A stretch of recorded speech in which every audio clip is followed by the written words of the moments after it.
tout le monde, je suis Madame Choisic, enseignante en école de cinéma d'animation. Bienvenue sur ma chaîne. Aujourd'hui, nous allons parler des différentes études en art qu'il est possible de faire. On va d'abord voir le milieu de l'art en général, ensuite on verra les études supérieures en art, ensuite on parlera des études avant le supérieur, et puis pour finir on verra comment choisir sa voie en fait. Et donc je vous donnerai un petit peu quelques petits conseils pour vous aider à vous y retrouver dans tout ça. Ça vous dit? Allez, c'est parti. J'annonce tout de suite que je ferai une seconde vidéo, rien que sur les écoles de cinéma d'animation. Là, je vais vraiment parler des études en art en général, et cette vidéo s'adresse vraiment à toutes les personnes qui voudraient faire des études en art, mais qui connaissent absolument pas ce milieu, donc je vais essayer vraiment de clarifier un petit peu les choses pour que ce soit un petit peu moins obscur. Mais même si vous êtes déjà sûr de vous et que vous savez déjà que vous, ce qui vous intéresse, c'est le cinéma d'animation, je vous invite quand même à regarder cette vidéo en préambule de la vidéo sur les écoles d'animation, parce qu'on va déjà mettre en place pas mal de petites choses dans cette vidéo-là. Le milieu de l'art, les deux branches du milieu de l'art. Alors, le milieu de l'art, c'est très très vaste en fait. On a tendance à penser que l'art c'est un domaine en soi, mais en fait l'art touche à plein de domaines différents et concerne finalement beaucoup de métiers différents. Mais on peut quand même grossièrement diviser le milieu de l'art en deux branches. D'un côté, on va avoir les arts appliqués, de l'autre côté, les arts plastiques. Les arts appliqués concernent tous les métiers du design, tels que le design d'objets, l'architecture, le design d'espace, le design de mode et de textile, l'illustration et tout ce qui touche au graphisme de manière générale et la typographie, la bande dessinée, le cinéma d'animation, le jeu vidéo et encore plein d'autres. Les arts plastiques, là c'est plutôt l'art pour l'art. C'est par exemple la peinture, la sculpture, la photographie et la vidéo, l'installation, la performance et plein d'autres encore. Évidemment, les choses ne sont pas aussi tranchées que ça, les choses ne sont pas aussi divisées, et il existe tout un tas de formes d'art qui touchent aussi bien aux arts appliqués qu'aux arts plastiques. Donc en fait, la différence, ça ne se fait pas tant sur les techniques qui sont utilisées ou sur la discipline, photo, illustration, peinture. La différence, elle va plutôt se faire sur le rapport à l'industrie. Donc l'art appliqué, ça concerne vraiment des métiers qui participent à une industrie, alors que les arts plastiques, pas du tout. Et donc ça, ce rapport à l'industrie ou non, ça donne aussi un rapport au public qui est complètement différent. Si je fais une caricature, du côté des arts appliqués, on a le public, des gens qui demandent « J'aurais besoin d'une affiche pour ma nouvelle pièce de théâtre. Moi j'ai besoin d'une jolie petite voiture pour circuler en ville. Moi j'ai besoin de décorer ma maison.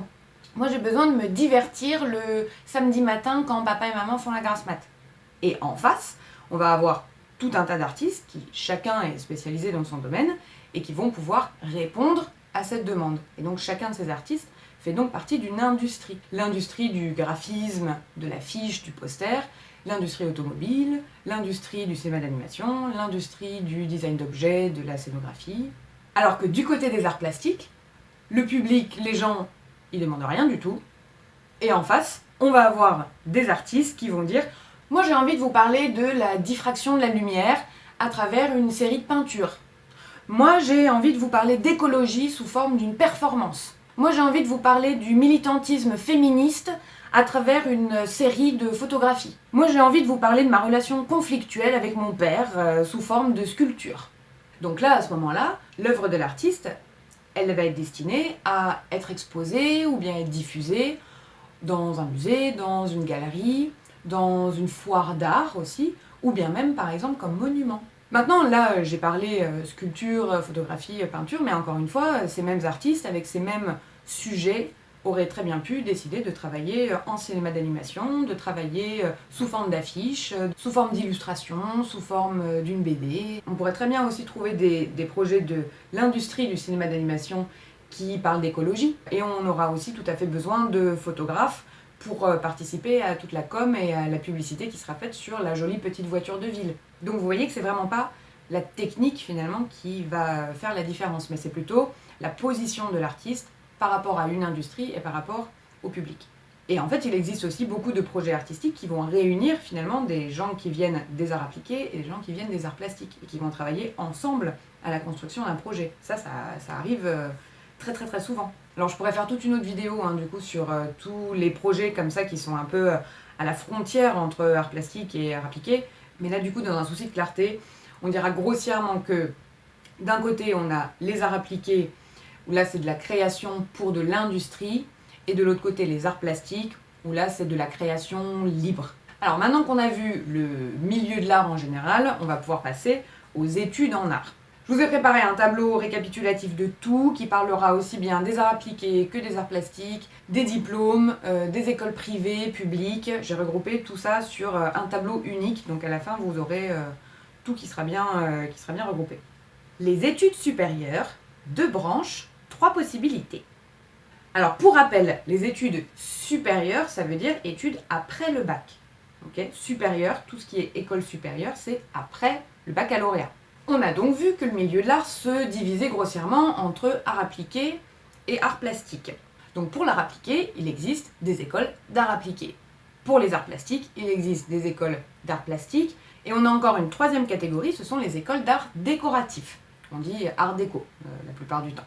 Et les arts déco, ce sont justement des études qui se situent entre les arts appliqués et les arts plastiques. Techniquement, les écoles d'art décoratif font partie des écoles d'art appliqué. Mais vous allez voir que c'est quand même une catégorie un peu à part, donc je vais quand même les mettre à part des écoles d'art appliqué. Pour les écoles d'art appliqué, il existe des écoles d'enseignement public, les plus connues étant en fait les 4 écoles les plus anciennes, qui sont l'école Estienne, l'école Duperré, l'école Boulle et l'école Olivier de Serres, qui s'appelle aujourd'hui l'école ENSAAMA, École nationale supérieure des arts appliqués et des métiers d'art. Alors ces 4 écoles, elles se trouvent à Paris, et historiquement, à l'origine en fait, l'école Estienne concernait tous les métiers de l'impression, tous les métiers du livre, du papier, de la typographie, de l'illustration. L'école Duperré était l'école spécialiste de la mode et du textile, de la création textile aussi, du tissage. L'école Boulle était à l'origine l'école du bois et du mobilier en général, donc du design d'objets, du design de meubles. Et l'école Olivier de Serres était plutôt l'école de la scénographie, de l'espace, du design d'espace. Aujourd'hui, chacune de ces écoles a beaucoup étendu en fait, son domaine d'enseignement, donc vous trouverez aussi d'autres types de diplômes et de cursus dans ces écoles qui ne sont plus maintenant dans ces seules catégories. Mais je trouvais ça intéressant quand même de rappeler un peu l'origine historique de ces écoles. Aujourd'hui, il existe aussi d'autres écoles d'art appliqué public. À Paris encore, on a par exemple l'EPSA, qui est l'école professionnelle supérieure d'art graphique de la ville de Paris. Oui, non, là, cherchez pas le rapport entre les lettres et le nom de l'école, ils ont un peu fait à leur sauce. On a aussi l'école Auguste Renoir, il existe aussi l'Institut Sainte-Geneviève, et puis il y en a plein d'autres encore. Je vous mettrai les liens de toutes ces écoles en description de la vidéo. Et là, je vous ai seulement cité des écoles d'art appliqué public à Paris, mais il n'y en a pas qu'à Paris. Donc n'hésitez vraiment pas à faire des recherches dans votre région, si vous n'habitez pas à Paris.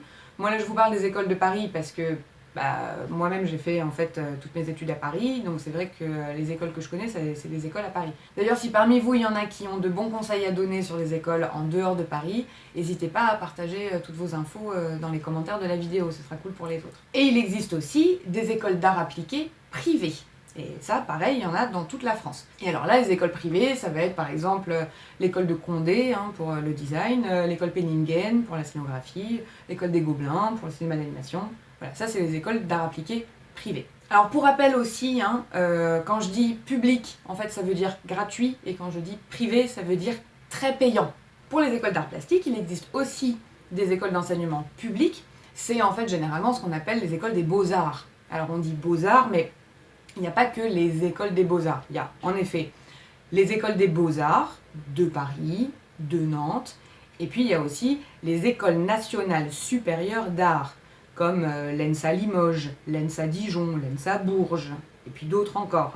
Je vous mettrai aussi un lien en description de cette vidéo vers une page du site du ministère de la Culture qui regroupe justement ces différentes écoles nationales d'art plastique et qui mettent aussi du coup des liens vers les sites internet de chacune de ces écoles. Et il existe aussi des écoles d'art plastique d'enseignement privé. Je m'abstiens quand même de vous citer des noms d'écoles d'art plastique privées parce que là je m'y connais moins bien et du coup je voudrais pas non plus faire faire des erreurs en faisant de la pub à des écoles qui sont pas forcément terribles. Encore une fois, si vous-même vous avez des infos, si vous avez des expériences, n'hésitez pas à partager tout ça en commentaire. Et pour les écoles d'art décoratif, il n'existe que des écoles publiques. En fait, il en existe même que 2. Donc, je vous avais dit qu'elles étaient quand même bien à part, ces écoles. Donc il en existe que 2. On a l'ENSAD, l'École nationale supérieure des arts décoratifs à Paris, et on a aussi l'AIR, la Haute École des Arts du Rhin, qui elle se trouve à Strasbourg. Et je vous mets aussi lien de ces écoles en description. Ça a l'air de faire beaucoup de parcours différents, et on va maintenant regarder justement chacun de ces parcours pour ces écoles. Mais vous allez voir qu'en fait maintenant, toutes les écoles se sont à peu près alignées sur le même modèle d'études en 2 cycles. Donc ça va arranger les choses et vous allez voir que tout va tenir sur ce même tableau. Après, vous n'aurez plus qu'à faire une capture d'écran, montrer ça à vos parents, tout sera bien expliqué. Pour les écoles d'art appliqué publiques, c'est là qu'on va trouver au premier cycle les DNMAID, Diplôme national des métiers d'art et du design. Ça dure 3 ans, avec une première année qui est en fait un peu comme une année de mise à niveau. Et pendant ces 3 ans, vous allez avoir certes des cours dans la discipline que vous avez choisie, et aussi des cours dans les matières générales, comme le français, les langues étrangères, la philo, l'économie. Et le DNMAID est un diplôme qui a valeur de licence. Ensuite, au second cycle, c'est là qu'on va trouver les DSAA, Diplôme supérieur d'art appliqué. Donc ça, un DSAA, c'est 2 ans en plus. Donc on ne peut pas directement intégrer le 2e cycle. Il faut évidemment avoir déjà un diplôme de premier cycle avant de pouvoir prétendre à un DSAA. Donc c'est 2 ans en plus, où vous avez là encore des cours dans la matière que vous avez choisie, plus encore de la philo et des langues. Peut-être que ça va dépendre des différents DSAA, mais en tout cas, vous avez encore quelques cours dans des matières générales.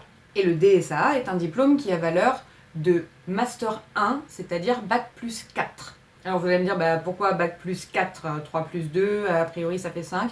Oui, mais comme je vous l'ai dit, vu que la première année de DNMAID, elle compte plutôt comme une année de mise à niveau, j'imagine que c'est pour ça que le DSAA a en fait valeur de Bac plus 4. Maintenant, pour les écoles d'art appliqué privées, là c'est différent. Au premier cycle, c'est là que vous trouverez souvent les bachelors. Les bachelors, ça dure aussi 3 ans. En revanche, là cette fois, il n'y a plus du tout de matière générale. Là, on est uniquement sur des cours d'art. Toutes vos journées sont faites de cours d'art. Et le bachelor a lui aussi valeur de licence. Au second cycle, vous aurez les masters. Donc les masters, c'est là encore 2 ans en plus du bachelor. Et là par contre, ces masters ont valeur de master 2, c'est-à-dire bac plus 5. Parce que cette fois, vous aurez vraiment eu 3 ans de bachelor plus 2 ans de master, 5 ans. Et en plus, vous n'aurez vraiment eu que des cours d'art. Il n'y aura pas du tout eu de cours de matière générale. Donc là, cette fois, ça fait vraiment 5 ans bien complets. Donc les masters d'école d'art appliqué privées sont valeur de Master 2, Bac plus 5. Pour les écoles d'art plastique, vous avez aussi un premier cycle sur 3 ans, au bout duquel vous pourrez avoir un DNA, Diplôme national d'art, ou bien encore un DNAT, Diplôme national d'art et technique. Et ces diplômes ont eux aussi valeur de licence. Ensuite, vous aurez aussi un second cycle, de la même manière 2 ans en plus du premier cycle, au bout duquel vous pourrez obtenir un DNSAP, Diplôme national supérieur d'art plastique, ou encore un DNSEP, Diplôme national supérieur d'expression plastique. Ces 2 diplômes ont également valeur de Master 2, Bac plus 5. Et là, cette fois-ci, c'est la même chose pour les écoles d'art plastique d'enseignement privé. Il n'y a pas de différence sur les types de diplômes, les diplômes ont les mêmes noms en école privée et en école publique. Enfin, on a les écoles d'art décoratif, pour lesquelles on a un premier cycle en 3 ans, au bout duquel vous obtenez un DNA, et un second cycle en 2 ans en plus, à la fin duquel vous obtenez un DNSEP. Donc vous voyez que techniquement ça fait partie des écoles d'art appliqué, mais en fait ça a des diplômes d'art plastique. Et en plus de ça, je dirais que là encore les écoles d'art décoratif se distinguent des autres parce que c'est vraiment des écoles où traditionnellement, en tout cas la plupart du temps, on commence vraiment en première année et on termine en 5e année. On ne s'arrête pas en cours de route et on ne rentre pas non plus en cours de route dans ces écoles. Toutes ces écoles sont accessibles donc à partir du niveau bac, sur Parcoursup et ou sur concours d'entrée. Et tous ces concours sont ouverts à tous. Alors ouverts à tous, certes, mais les places sont quand même limitées. Les épreuves de ces concours peuvent varier d'une école à l'autre, mais dans tous les cas, à un moment ou à un autre, vous aurez à présenter un dossier graphique. Ça implique donc que vous avez déjà pratiqué une, voire plusieurs disciplines artistiques avant de vous présenter au concours de ces écoles.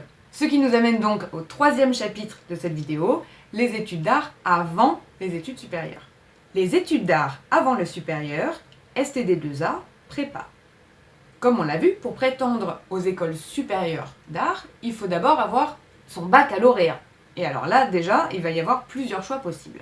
Si vous regardez cette vidéo et que vous êtes actuellement au collège, voire même avant le collège, vous avez le choix d'intégrer un lycée STD2A pour avoir un bac STD2A.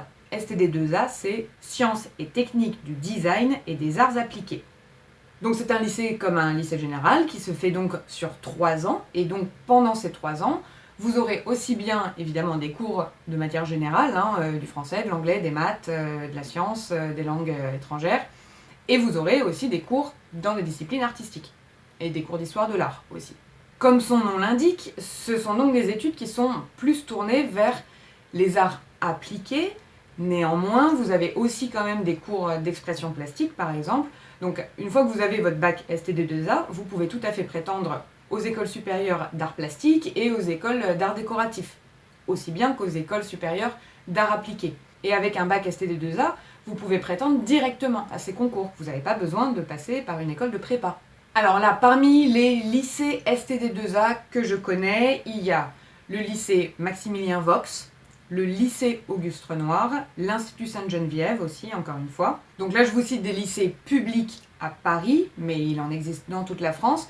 Et il existe aussi des lycées STD2A privés dans toute la France. Là encore, n'hésitez pas à laisser des commentaires, si vous avez des infos, si vous avez des expériences en dehors de Paris, n'hésitez pas à laisser des commentaires pour les autres. Pour intégrer un lycée STD2A, on présente uniquement ses bulletins. Il n'y a pas de dossier graphique à montrer, il n'y a pas de dessin à montrer. C'est uniquement sur le bulletin de notes qu'on intègre un lycée STD2A.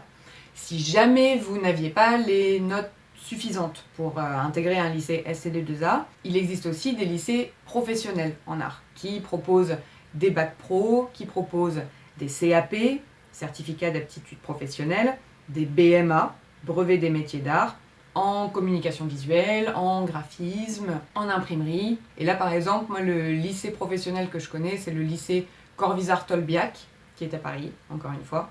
Mais il y en a d'autres, il y en a plein d'autres à Paris et ailleurs en France.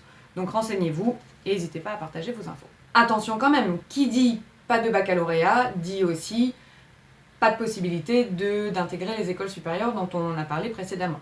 Maintenant, si vous regardez cette vidéo et que vous avez déjà votre bac, un bac général, ou bien que vous êtes au lycée mais que vous êtes en train de préparer un bac général, ou bien même si vous avez déjà commencé des études supérieures mais dans un domaine pas artistique, des études en médecine, des études en bio, et que vous voulez réintégrer maintenant un parcours artistique, c'est là que vous aurez à passer par une année de prépa.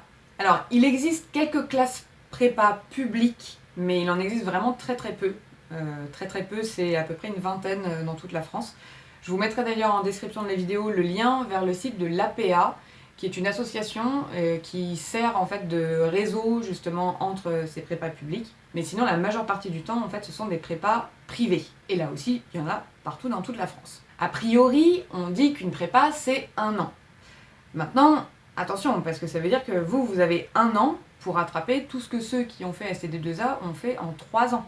Donc déjà, ça veut dire que c'est hyper intense. En plus de ça, il y a aussi beaucoup de concours d'école supérieure qui se passent au mois de mars. Donc ça veut dire en fait que votre année de prépa, elle a duré 6 mois. Elle a duré entre septembre et février. Donc ne soyez pas trop surpris si vous avez besoin de faire 2 ans de prépa avant de réussir les concours d'école supérieure. Pour entrer en classe prépa art, vous aurez à montrer vos bulletins de notes et vous aurez aussi souvent quand même à passer un entretien au cours duquel là vous présentez un dossier graphique. Donc vos dessins, vos créations. Alors vous inquiétez pas non plus, vous n'êtes pas tant que ça jugé sur votre niveau de dessin ou de créativité sur le dossier graphique pour entrer en prépa. Mais encore une fois, si vous prétendez être intéressé par des études en art, c'est que vous avez déjà pratiqué une, voire plusieurs disciplines artistiques.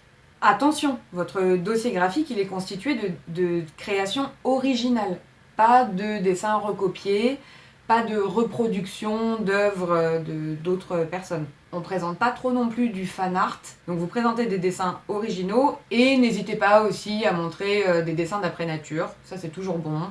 Que ce soit des gens ou que ce soit des paysages, du dessin d'après nature, quel que soit le niveau d'études ou quelle que soit la branche artistique que vous choisissez, c'est toujours bon de montrer du dessin d'après nature. Il existe des prépas indépendantes, c'est-à-dire des prépas qui vont vous préparer au concours de différentes écoles supérieures, de plusieurs écoles supérieures. Mais aujourd'hui, vous pourrez voir aussi que beaucoup d'écoles supérieures ont ouvert leur propre classe prépa. Évidemment, quoi qu'elles en disent, ces classes prépa, elles vont principalement vous préparer au concours de leur propre école. La ligne d'enseignement général de l'école, elle ne va pas radicalement changer, qu'il s'agisse du supérieur ou de la classe prépa. Et voire même, souvent, vous avez des profs en commun dans la partie supérieure ou dans la classe prépa de l'école. Donc vous voyez bien que, la prépa va forcément plus vous préparer à cette école-là, alors que les prépas indépendantes, elles, vont vous préparer à différents concours et à différentes écoles. Enfin, vous avez encore un troisième choix, c'est celui de vous présenter en candidat libre. On l'a dit, les concours d'entrée aux écoles supérieures sont ouverts à tous à partir du niveau bac.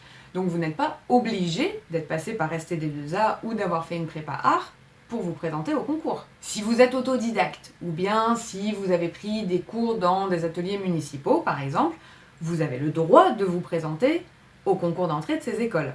Maintenant, attention, ça reste quand même le choix le plus risqué. Les épreuves de ces concours demandent quand même des connaissances et des compétences qui sont assez spécifiques, qui sont assez particulières, auxquelles même les ateliers municipaux, qui sont eux plutôt tournés vers une pratique de loisir, ne vous préparent pas tant que ça. Donc je ne nie absolument pas l'existence de petits génies autodidactes et je ne nie absolument pas l'existence de profs dans des ateliers municipaux qui se dévouent très bien pour aider leurs élèves à se préparer au concours, mais ça reste quand même le choix le plus risqué.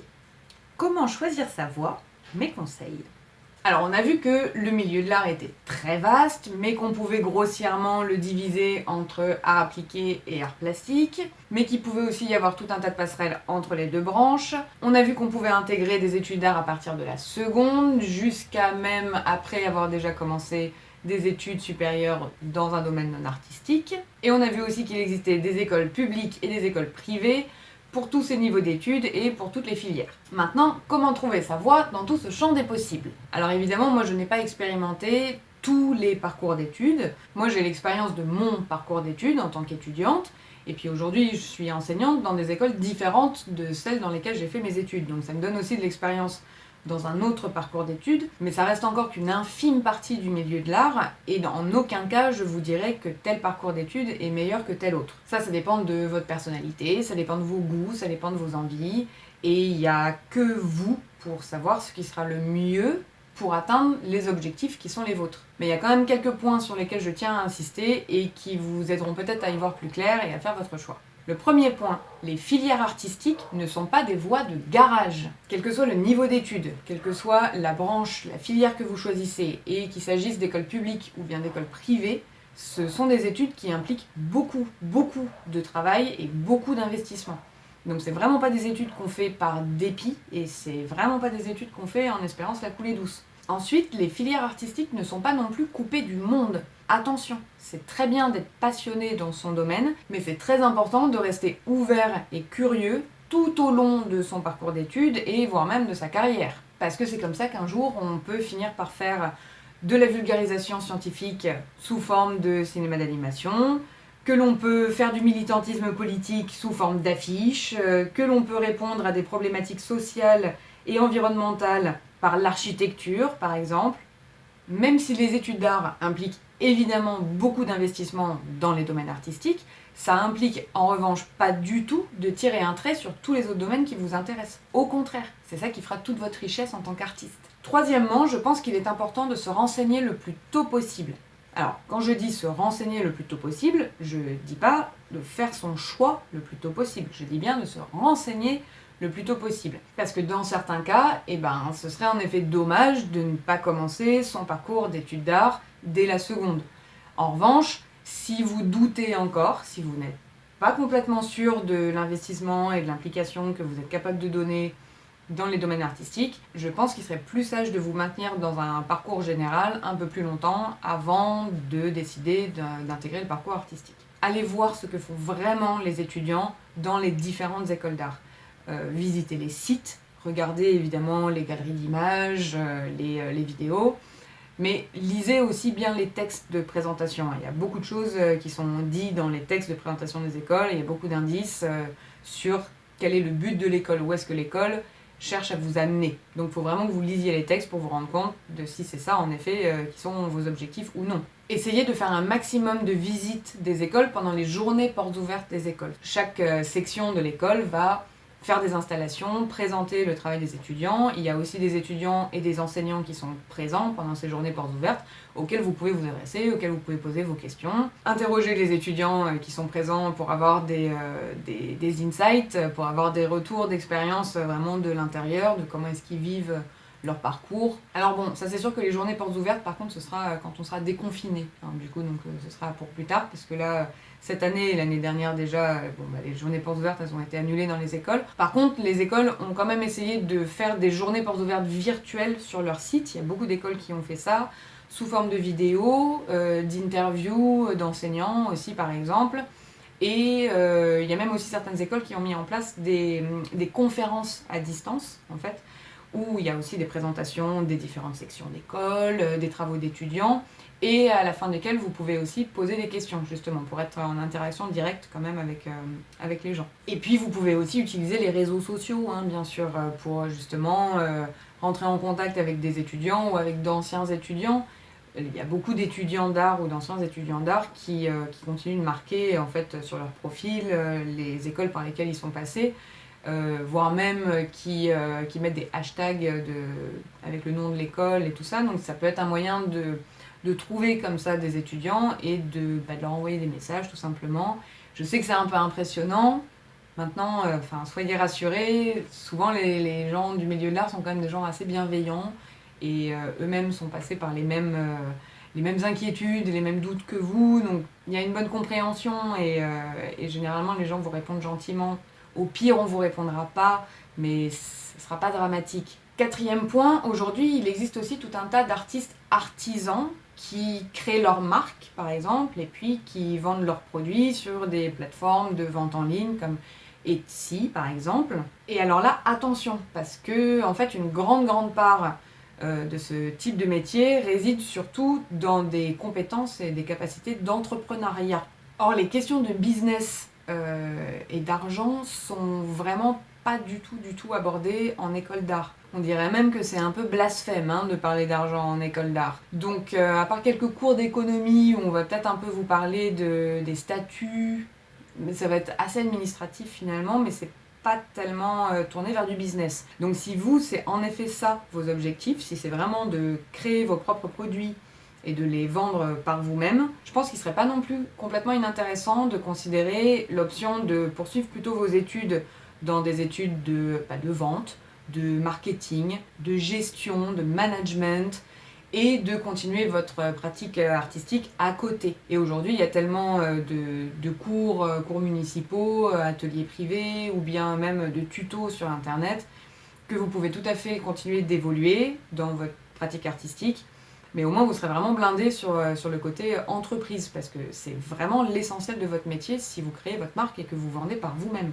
Et enfin, dernier point, il existe aussi tout un tas de métiers qui gravitent autour du milieu de l'art, mais qui ne nécessitent absolument aucune compétence artistique par soi-même. Journaliste d'art, critique d'art, historien d'art, galeriste, commissaire d'exposition. Les commissaires d'exposition, c'est les gens en fait qui créent les expositions, qui choisissent les thématiques d'exposition, et puis après, par exemple, qui vont devoir rentrer en contact avec les propriétaires des œuvres dont ils ont besoin pour leur exposition. Les propriétaires, ça peut être d'autres musées ou des galeries, ou ça peut être aussi des propriétaires particuliers qui ont des œuvres, donc il va falloir contacter tous ces gens et leur demander de bien vouloir nous prêter leurs œuvres pour notre exposition. Il va aussi falloir après contacter les assurances, hein, parce que vous imaginez bien que quand il s'agit de déplacer des œuvres de Hong Kong à Paris ou bien de Marrakech à Marseille et de les faire revenir en aussi bon état de l'autre côté, je peux vous dire qu'une grosse partie du prix de votre billet d'entrée à l'exposition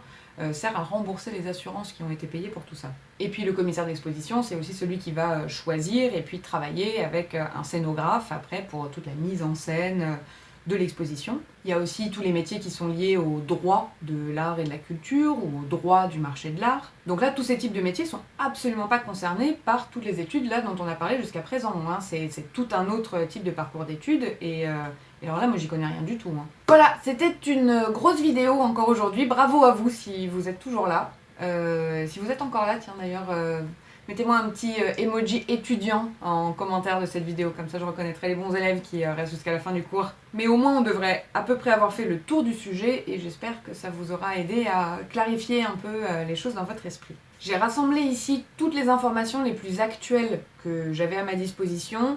Maintenant, je vous mets en garde. L'administration et la réglementation dans l'enseignement ont une fâcheuse tendance à changer assez régulièrement.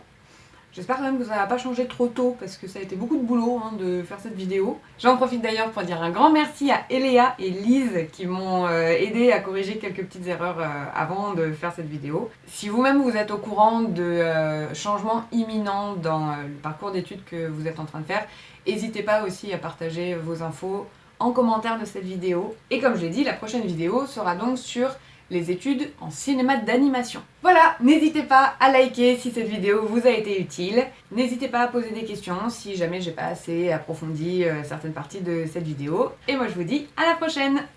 Ciao ciao!